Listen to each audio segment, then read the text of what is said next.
আসসালামু আলাইকুম। আশা করি আল্লাহর রহমতে সবাই ভালো আছেন। আজ আমি আপনাদের সাথে একটা রুটির রেসিপি শেয়ার করতে যাচ্ছি। যদিও এটা অনেকে করেছেন আগে হয়তোবা।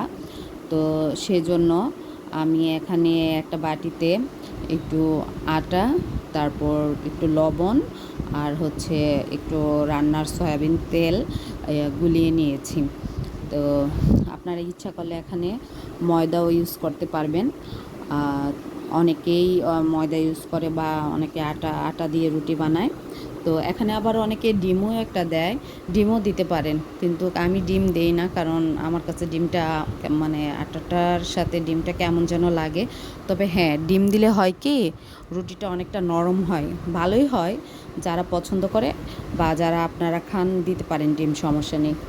তো এই তো সেজন্য এখানে আমি একটা ফ্রাই প্যান নিলাম। ওই দিক ফ্রাই প্যানে আমি একটু তেল ব্রাশ করে নিয়েছি।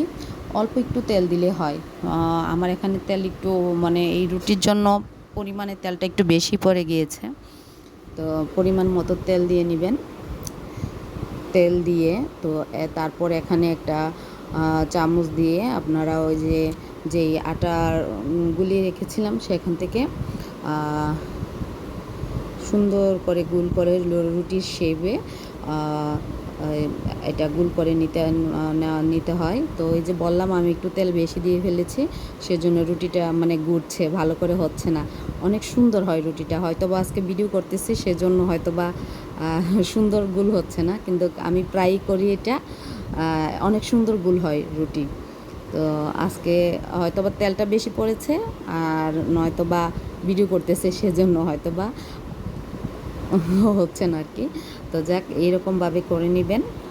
করে নিয়ে এই তো কতক্ষণ রাখবেন, রাখার পর আস্তে করে এই যে হালকা করে রুটিটা উল্টে দিতে হবে। হালকা করে রুটিটা উল্টে দিতে হবে। রুটিটা উল্টে দিয়ে আবার এই পাশটার জন্য কতক্ষণ ওয়েট করতে হবে। আর সবাইকে বলছি আমার পেজটাকে একটা ফলো দিয়ে দিবেন এবং আমার পেজের পাশে থাকবেন। সবাই পাশে থাকলে একটা পেজকে অনেক দূর পর্যন্ত এগিয়ে নেওয়া যায়। এই তো রুটিটা আমি উল্টে পাল্টে দিচ্ছি এবং রুটিটা অনেক ফুলকো হয় রুটিটা। আর খেতে ওই রুটি মানে বানানো রুটি থেকে, বেলা রুটি থেকে কোনো অংশেই কম হয় না, অনেক মজা হয়। যারা খাননি এখনও তারা এরকম করে খেয়ে দেখতে পারেন, সত্যি অনেক মজা হয়। এই তো রুটিটা আমি আবার আরেকবার উল্টিয়ে দিচ্ছি। এই যে তারপর এই তো একটা প্লেটে নিয়ে নিলাম, অনেক সুন্দর হয়েছে এবং খেতে অনেক মজা হয়। ধন্যবাদ সবাইকে।